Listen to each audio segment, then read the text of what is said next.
Picture this, you live in a cozy neighborhood, you pay your HOA dues, maybe you grumble about them, maybe you don't. The promise is simple, your money goes toward maintaining the community, making sure the grass doesn't look like a jungle and the pool doesn't turn into a science experiment. Reasonable, right? But then one day, your HOA casually drops this bombshell. We're installing a brand new gate. It'll be 80 grand. $80,000 for a gate. Unless this gate comes with laser defense systems, voice recognition, and the ability to keep out annoying salespeople, that price already smells fishy. But fine, let's play along. Residents raise their eyebrows but figure, okay, maybe it's fancy. Maybe it has Bluetooth, maybe it makes coffee. Who knows? But before the neighborhood even finishes choking on that $80,000 price tag, boom. Suddenly the cost balloons to $135,000. That's not inflation, that's extortion with extra steps. I mean, what did they do? Gold-plate it? Add diamond-studded hinges? Did Elon Musk decide to build the thing on Mars and ship it back? Because that's the only way you justify an extra 55 grand. Now here's where things really go off the rails. The residents start asking the most logical question anyone can ask. Where's all this money coming from? And that's when the HOA treasurer, the guy who's literally supposed to guard the piggy bank, shrugs and says, "Oh, actually, I don't even have control of the finances anymore." Excuse me? Did I hear that right? The treasurer doesn't have control of the finances? That's like the pilot of your airplane saying, "By the way, I don't actually steer this thing anymore. Good luck." It's the single most job-killing statement you can make as treasurer. Your one job is money. That's it. And if you think the residents were mad before, now they're in full detective mode. They want receipts, invoices, answers. Because this isn't just about a gate anymore, this is about trust. If the HOA can inflate one project from 80 to 135, what's stopping them from doing it on every project? Landscaping suddenly costs as much as the Pentagon's defense budget? Resurfacing the tennis court equals buying a small island? Now let's zoom out for a second. HOAs are notorious for what I call budget gymnastics. They'll take your monthly dues, spin them around like a circus act, and then announce, "We need more money." But when homeowners ask where the original money went, suddenly it's all smoke and mirrors. Vague answers, complicated spreadsheets no one can read, and my personal favorite, the mysterious administrative costs. Translation: someone's cousin just got a new truck. Back to this community, residents wanted transparency. They wanted to know who approved this $135,000 price tag, why the cost skyrocketed overnight, and most importantly, why the treasurer wasn't even allowed to touch the books. That revelation hit like a punch in the gut.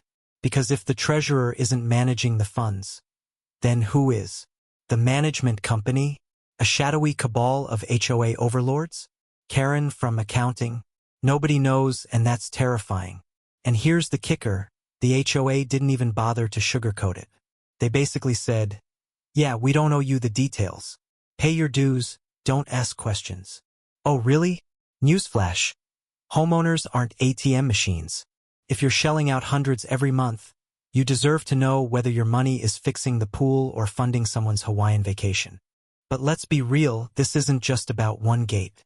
This is the domino that tipped the entire line. Because once residents saw how easily the numbers could be twisted, they started questioning everything else. Past projects, landscaping bills, pool maintenance. Suddenly, every dollar became suspect. That $20,000 bill for shrubs? Were they actually shrubs? Or did the board just sponsor a vineyard in Napa? And this is where the word corruption starts whispering in people's ears. Because when transparency goes missing, residents don't assume incompetence. They assume someone's lining their pockets. And honestly, with the way HOAs operate, who can blame them? Think about it. You're asked to pay for a gate you didn't really want, at a cost that doesn't make sense, managed by a treasurer who admits he doesn't control the money. That's not governance. That's the beginning of a true crime documentary. But oh, it gets better. Because once people started pressing the issue, the board's reaction wasn't, "Let's explain, let's clarify, let's rebuild trust." Nope. Their reaction was pure defensiveness. And that defensiveness set the stage for the fireworks to come. The infamous HOA meeting meltdown that would go viral faster than you can say, "I want to speak to the manager." So buckle up, because if you think the gate was the problem, wait until you see how these HOA leaders handled criticism. Spoiler alert, badly. Really badly. And if you think mismanaging 6 figures of community money is wild, just wait until you hear what happened when neighbors asked for answers. Because the board's response wasn't professionalism. It was basically a reality show brawl. Welcome to Fact 2. The meeting meltdown. Alright, so we've established that the HOA just pulled a financial stunt that made everyone's blood boil. You'd think, at this point, the board would try to smooth things over, maybe with a calm explanation, a breakdown of costs, even a pretend attempt at transparency. But no. Instead, they decided to throw gasoline on an already raging fire by holding the world's worst HOA meeting. Picture it. Neighbors pack into the clubhouse like it's the trial of the century. People are standing shoulder to shoulder, clutching notepads, some with binders full of receipts, others with arms crossed, ready for war. There's tension in the air thick enough to slice with a butter knife. Everyone's got the same question. Where's the money? And how does the HOA board prepare for this meeting? Do they show up with ledgers, charts, receipts? Nope. They show up with smug expressions, scripted responses, and a vibe that screams, "We don't owe you peasants anything." It's like Marie Antoinette hosting a budget meeting. Now, let me set the stage. The HOA president bangs the gavel like she's Judge Judy, except instead of dishing out justice, she's dishing out pure attitude. First words out of her mouth? "Let's keep this meeting respectful and on topic." Translation: shut up, don't question us, and whatever you do, don't make us uncomfortable. But homeowners aren't having it. One brave soul raises his hand and asks the obvious. Why did the gate project go from $80,000 to $135,000 overnight? And instead of answering, the board pulls the classic move, deflection. Well, construction costs are rising, materials are expensive, supply chain issues. Yeah, we've all heard that one before. Funny how supply chain issues always seem to inflate budgets by exactly 55 grand. Maybe those hinges were shipped on a rocket from Saturn? But here's the real kicker: the treasurer, the same guy who admitted he has no control over the finances, sits there like a deer in headlights. He doesn't deny it. He doesn't explain it. He just stares, probably wishing he could melt into the carpet. Meanwhile, the homeowners are practically foaming at the mouth. They've gone from mildly annoyed to full-blown conspiracy theorists, and honestly, they have every right. And then, the fireworks begin. One woman, clearly fed up, blurts out, "Are you pocketing our money?" Boom! The accusation drops like a bomb. The room erupts. People are shouting. Some are clapping. Others are yelling over each other. It's chaos. And the board? They lose it. Instead of calming the crowd, they start yelling back. Yes, the people in charge of keeping order are now part of the screaming match. At this point, it's less HOA meeting and more Jerry Springer reunion special. Someone's filming on their phone? Thank God. Because the circus deserves to live forever on the internet. And sure enough, clips of this meltdown eventually make it to the news, sparking outrage far beyond the neighborhood. But wait, it gets better. The president, visibly shaking with anger, tries to shut everyone down. "You don't understand the complexity of running this community," she yells. "Oh, really? Because last time I checked, the basics of running a community don't include misplacing $55,000 and telling the treasurer to sit in the corner like a naughty child." One homeowner, clearly not intimidated, claps back, "We pay your salary. We deserve answers." And you can practically hear the board members' blood pressure spike. Because let's be real, HOA leaders hate being reminded that they work for the homeowners, not the other way around. Now, this is the part where the meeting truly falls apart. The board, unable to control the chaos, decides to call in the police. Yes, you heard that right. Instead of answering questions about the missing money, they call the cops on their own neighbors. Can you imagine dialing 911 and saying, "Help, people are asking us to explain our budget"? That's not law enforcement, that's babysitting. And when the police arrive, they're clearly caught off guard. You've got a room full of angry homeowners yelling about fraud, while the board is pointing fingers like playground tattletales. One officer apparently muttered, "This is a civil issue, not a criminal one." Translation: Don't waste our time with your nonsense. But the optics? Oh, the optics were brutal. Because now the story isn't just about shady finances. It's about an HOA so fragile, so allergic to accountability, that they had to call the cops when someone dared to ask a question. And that clip, ladies and gentlemen, went viral. Here's the thing about viral videos. Once the internet gets hold of your HOA drama, it's game over. People from across the country started weighing in. See? This is why I hate HOAs. This is exactly what happened in my neighborhood. The comments section basically turned into group therapy for everyone who's ever had their trash cited for being an inch out of line. And let's not forget the board members themselves. Oh, they became infamous overnight. Strangers knew their faces, their names, their tantrums. And once that reputation sticks, good luck running the neighborhood with any credibility. Now, you might think, surely this disaster of a meeting would be a wake-up call. Surely, after being publicly humiliated, the board would say, okay, maybe we should come clean, maybe we should rebuild trust. But nope, they doubled down. They dug in their heels like stubborn toddlers.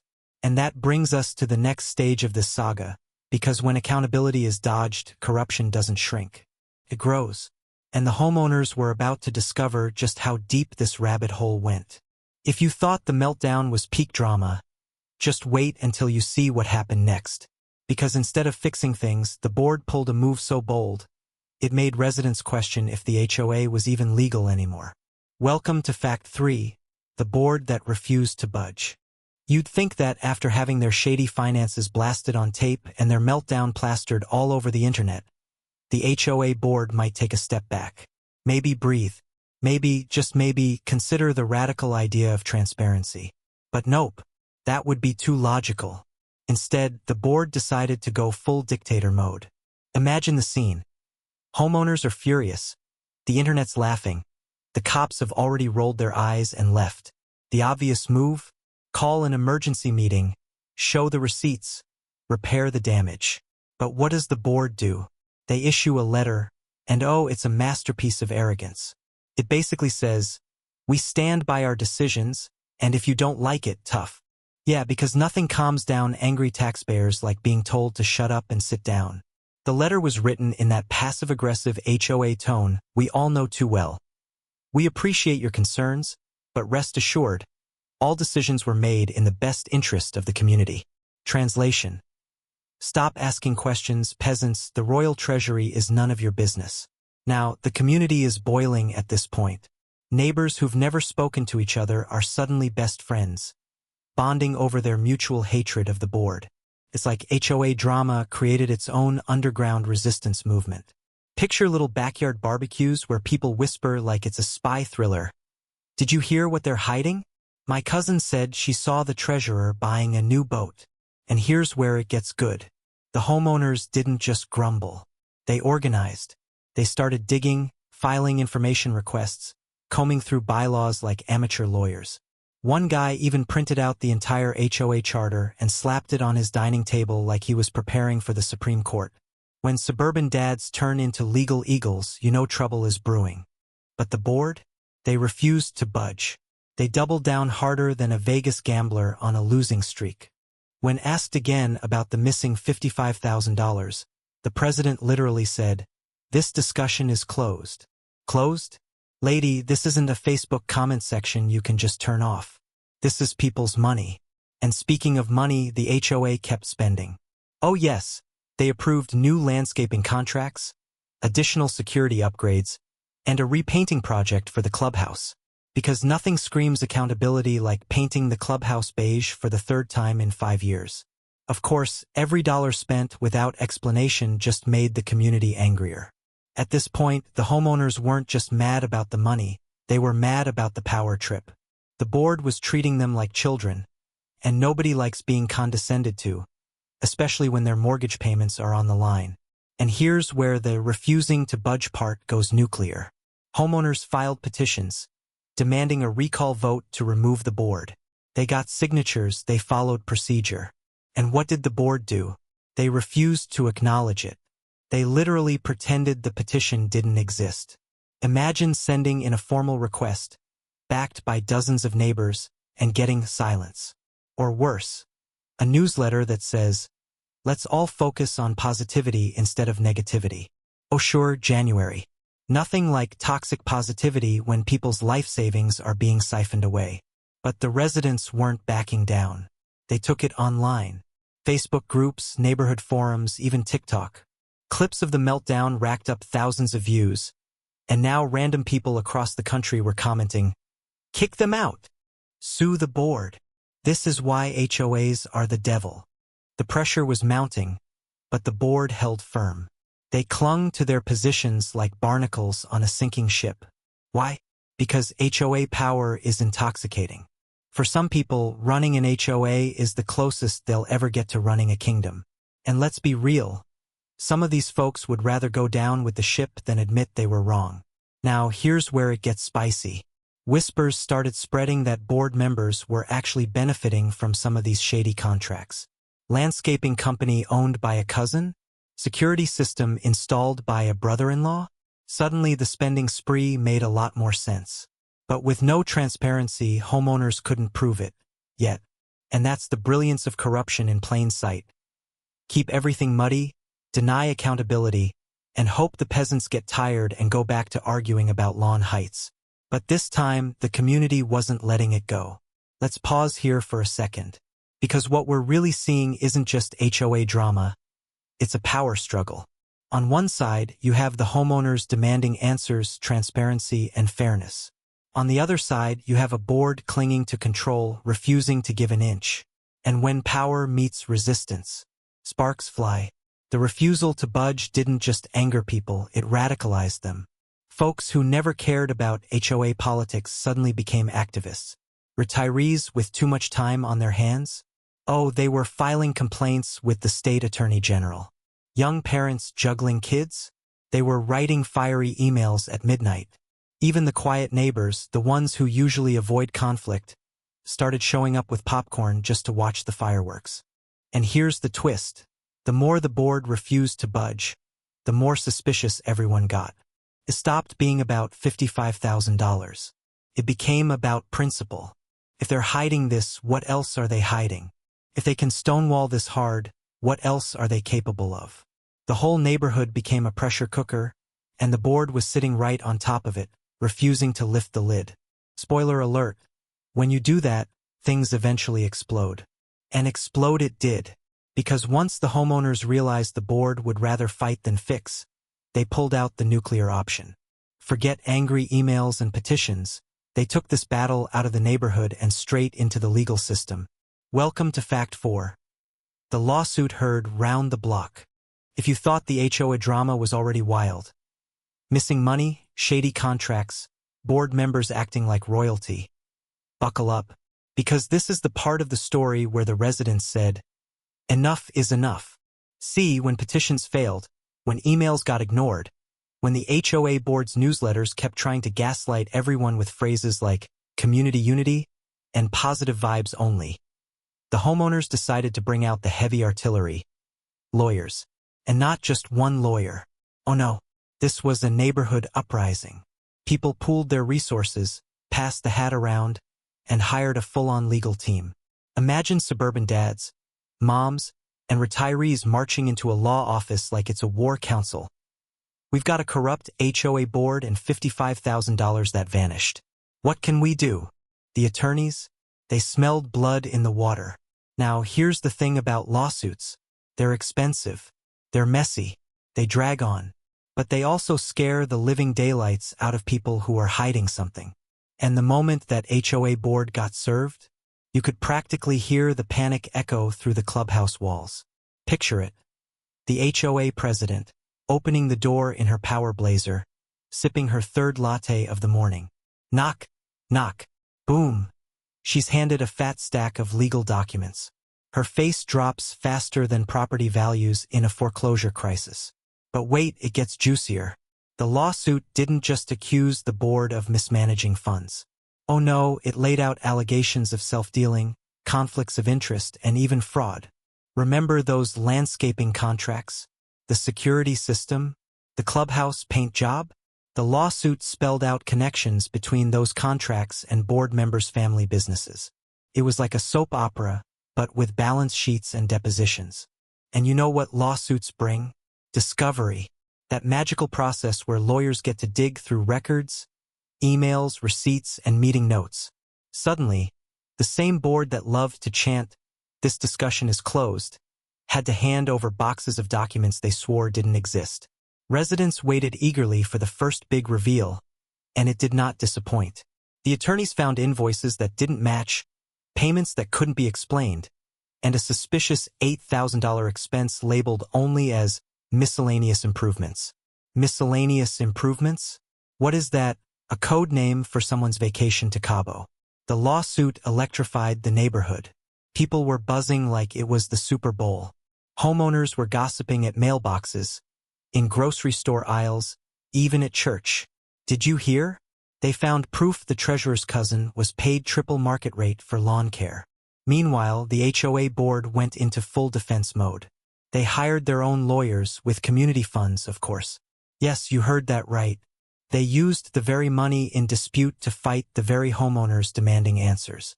The audacity was Olympic level. Now, courtrooms are usually dry and boring. But this was a circus. You had angry residents filling the pews like it was Judge Judy. You had lawyers firing off accusations like machine gun fire. You had the board squirming under cross-examination, trying to explain why their books looked like monopoly money. One highlight: when the HOA treasurer was asked about a missing $10,000, he stammered and muttered something about unexpected community needs. The judge literally raised an eyebrow and asked, "Such as?" The silence that followed was so long, you could hear someone's stomach growling in the gallery. And here's the kicker: the case started drawing media attention. Local reporters love nothing more than a juicy HOA scandal. Cameras showed up, microphones shoved in faces. Suddenly, this wasn't just neighborhood drama. This was headline news. Homeowners sue HOA over missing funds, alleged corruption. The board hated it. The residents loved it. But here's the genius move. The lawsuit wasn't just about clawing back the money. It was about power. It was about accountability. The homeowners wanted the board gone, the bylaws rewritten, and safeguards put in place so nothing like this could happen again. And every new revelation pushed public opinion further in their favor. Social media comments exploded with support. Take them down. Expose the corruption. This is why HOAs are the worst. It was like a digital mob rallying behind the cause. Now, lawsuits take time, and the board tried every delay tactic in the book. Motions to dismiss, procedural objections, you name it. But each delay only made the community angrier. People weren't just waiting quietly. They were organizing recall campaigns, writing to state regulators, and filing complaints with the Department of Real Estate. The HOA board was cornered, trapped, outnumbered, outlawyered. And here's where the human element comes in. Because while the lawsuit marched forward, the board members' personal lives started unraveling. Some of them lived in the same neighborhood, and let me tell you, it's hard to walk your dog past a neighbor who just subpoenaed you. These weren't just legal battles, they were awkward daily encounters. Imagine picking up your mail while your neighbor yells, "Where's my money, Cheryl?" The community wasn't backing down. In fact, the lawsuit made them hungrier for justice. No one was satisfied with just a slap on the wrist. They wanted resignations, restitution, and maybe even criminal charges. And speaking of criminal charges, whispers began that investigators outside the civil courts were taking an interest. Because when you start uncovering misused funds and shady contracts, sometimes it's not just a lawsuit anymore. Sometimes it's a case for the district attorney. So what started as a neighborhood squabble had now escalated into full-blown legal warfare. The residents had the momentum, the board was crumbling, and the entire community was watching history unfold in real time. But here's the thing about lawsuits: they don't just stay in the courtroom. They ripple outward, shaking everything they touch. And as this battle dragged on, the fallout spread through the community in ways nobody expected. Which brings us to fact 5. The fallout that changed everything. If the lawsuit was the cannon blast that shattered the HOA board's shiny little kingdom, then the fallout was the avalanche that buried them alive. Because lawsuits don't just end with a ruling. They end with scars, with ripple effects, with communities forever changed. And oh boy, this one? It was the neighborhood equivalent of a meteor strike. The first big fallout was resignations.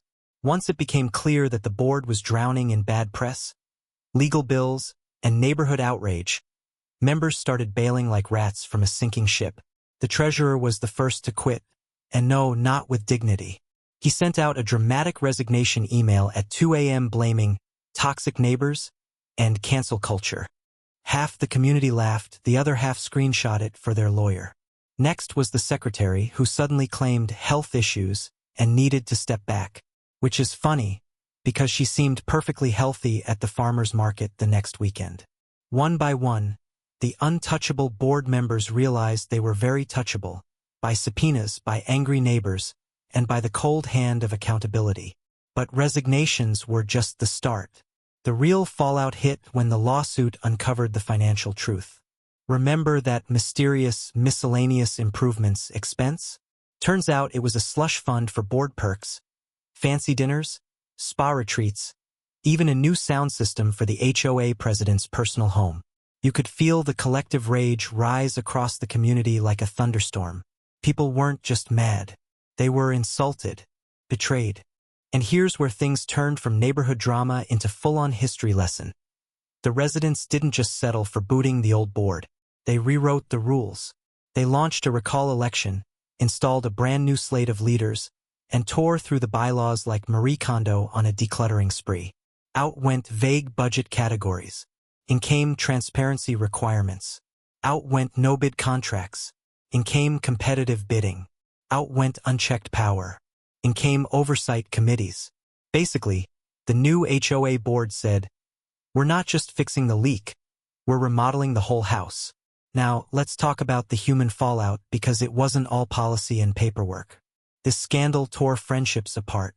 Neighbors who used to wave at each other from driveways were now sworn enemies. Block parties, canceled. Book clubs, divided. One poor guy had to sell his house because his best friend of 20 years accused him of being in on the scam. The sense of community had been fractured, and no bylaw could patch that overnight. But on the flip side, something beautiful emerged. Solidarity. For every friendship lost, new alliances were formed. People who never spoke to each other before were suddenly united by the shared trauma of being swindled. Backyard BBQs turned into mini political rallies. Next-door neighbors teamed up to audit budgets, monitor new contracts, and keep watch for shady business. It was like the HOA version of We the People. And the fallout didn't stop there. Remember the whispers about possible criminal charges? Yeah, those whispers turned into a knock on the door. Local law enforcement, egged on by the lawsuit's revelations, started investigating whether the board's actions crossed into criminal territory. Embezzlement, fraud, misuse of funds. These aren't just civil disputes. They're crimes. And while no one's serving a life sentence for overbilling lawn care, the possibility of indictments loomed large. Cue the popcorn. Meanwhile, the media frenzy kept snowballing. What started as a local news curiosity turned into a full-blown regional scandal. Headlines screamed, "HOA board ousted amid allegations of fraud." Talk shows picked it up. Social media hashtags trended. HOA horror stories from across the country poured in. The neighborhood found itself at the center of a national conversation about the power and abuse of HOAs. And this, perhaps, was the biggest fallout of all: legislation. Local lawmakers, smelling both injustice and political opportunity, began floating bills to rein in HOA authority. Transparency mandates, spending caps, limits on fines, the kind of reforms homeowners had been begging for years. All sparked by one little neighborhood lawsuit that got way out of hand. But let's zoom in, because while the political and legal systems were scrambling, the emotional fallout was still simmering. Residents couldn't walk past the demolished trust without remembering what happened. The new board hosted town hall meetings where people stood up, voice shaking, recounting how the scandal personally impacted them. One woman admitted she almost lost her home because of bogus fees. Another man confessed he felt ashamed he didn't speak up sooner. These weren't just financial wounds, they were psychological scars. And yet, here's the twist. The community survived, even thrived. Slowly, the HOA began to rebuild not just its budget, but its soul. The new leaders focused on healing, throwing community events, listening to grievances, and, most importantly, proving that not all HOA boards are tyrants in polo shirts. The neighborhood became a case study in resilience.